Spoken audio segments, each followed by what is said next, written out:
Who are our stakeholders?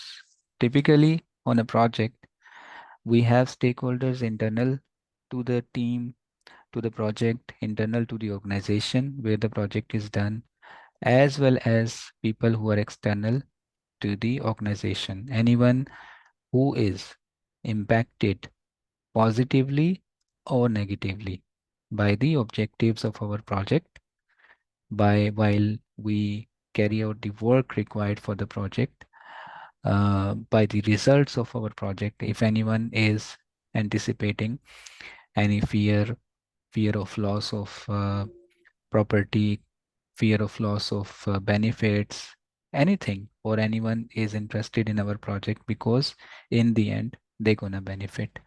So if somebody gets apprehensive, somebody gets excited, all these people, organizations, departments, societies, everyone is becomes our stakeholder. So they have a stake in our project, positive or negative. When it comes to internal to the organization, it involves all the managers, sponsors, project team members. When it comes to external to the organization are our customers, any other organization, and government entities, regulatory bodies. So we might have contractors, subcontractors, business partners, suppliers, all these become our stakeholders. So they have a stake. Maybe we have outsourced part of the work to contractors and subcontractors. So they have a stake in this project. So they become stakeholders. And internal to the team is your own team, which you work with, PM himself, and all the development team, whatever nature of the project is. If you are doing construction project, then you think about all the team that is involved in the construction, starting from laborers, designers, engineers, estimators, planners. Everybody become your stakeholder. They will contribute towards the completion of the project in one way or another. Yeah. So what we gonna do, we are going to populate our stakeholder register. So it will be a list of stakeholders with their names, with their departments they belong to, their categories, and we'll keep on adding columns and enriching the stakeholder register with their engagement, current engagement, desired engagement, any plan, any communication plan, any preferred way of communication, what to be communicated to this type of stakeholder. So stakeholder management plan and communication management plan both go side by side. So when it comes to stakeholder, what are their communication needs? What is the area of the project they are more excited or interested about? And in order to classify the stakeholders, that are they interested in our project? Are they having any power in the organization or influence in the organization? We broadly categorize these stakeholders based on the power interest matrix, our influence matrix, team matrix. We can see on the screen stakeholder engagement assessment matrix and various grids. So we'll see what are these. Well, stakeholder identification starts much early, much early. We need, if we are appointed as a PM, and there are we have a task to identify the stakeholders. So we can look into some documentation which is existing, uh, which is already prepared prior to the start of the project. Let's say business case, the benefit management plan. Such documents we can look for the stakeholders. Any agreement in place, any contract that is signed, we can look for the stakeholders. We'll find out external, especially stakeholders from the agreements. And uh, we need to further analyze them because it's important that we try to categorize who are important stakeholders and who are just to be kept informed. So our strategies towards potential powerful stakeholders will be different, and latent or laid back stakeholders who have no interest, no power, our strategies will be different. So we need to categorize them first, identifying their interest, their involvement, their influence in the organization, and the potential impact they can generate for the success of our project. So how we will assess stakeholder power, influence, interest? We have various ways. Um, we have identified them now, and then we can do a questionnaire survey approach. We can prepare some questionnaires, we can prepare some surveys, and we can call for a brainstorming session. As I said, some of the documents also exist um, prior to assignment appointment of the PM. So document analysis is another technique which will help us to identify the current involvement of the stakeholder. The representations are there. We can see all these grids: power, interest, power, influence, impact, influence. These are just the X and Y axis where we plot power, and Y axis, I mean, Y axis we can plot interest, and X axis we can plot power, or vice versa.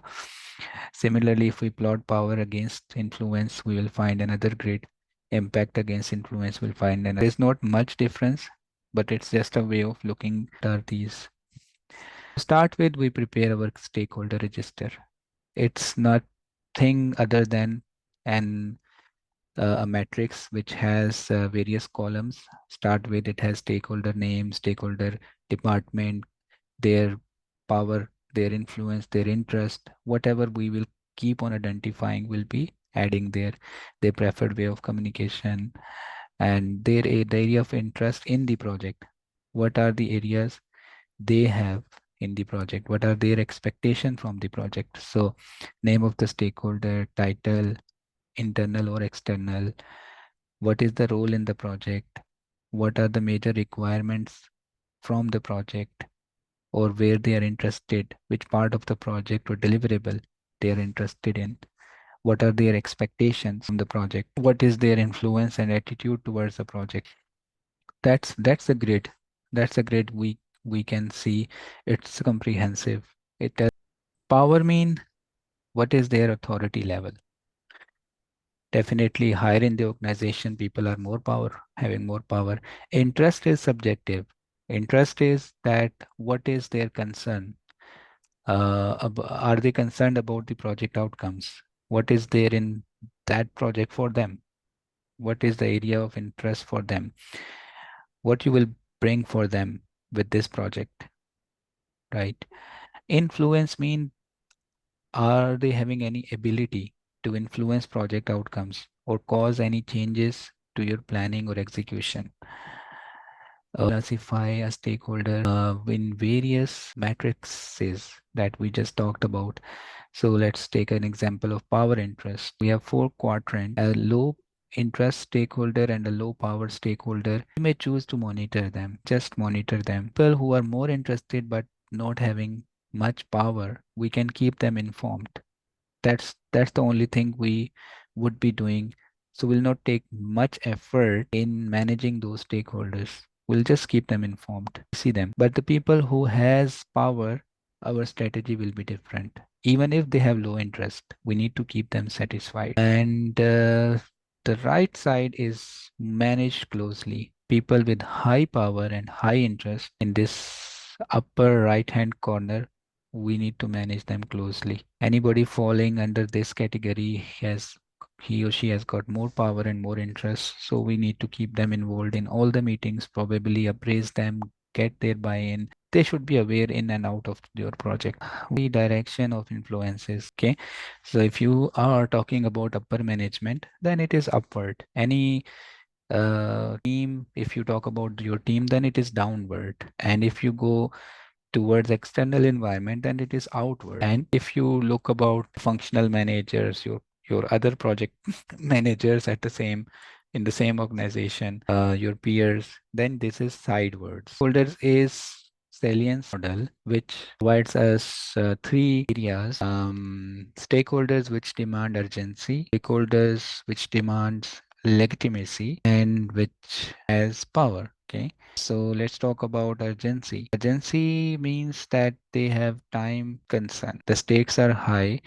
You have to appraise them as soon as possible. Okay, so there is time constraint, and these people have to be appraised at first. So let's say any critical emergency happened, any accident happened on the site. Who should be the first one to be communicated? You need to understand the safety in charge at the site, any sponsor, anyone who can immediately buy in the support. So that's the level of urgency. Level of authority mean the power. Legitimacy means that the project interest in the project, approximate appropriate involvement, how close the stakeholder is with the project. So that is the legitimacy. And the quadrant over here, if it is not highlighted, I will try to highlight it. Anybody which falls under this region will have the legitimacy, will have the power, and will have the urgency. So this stakeholder need to be managed very closely.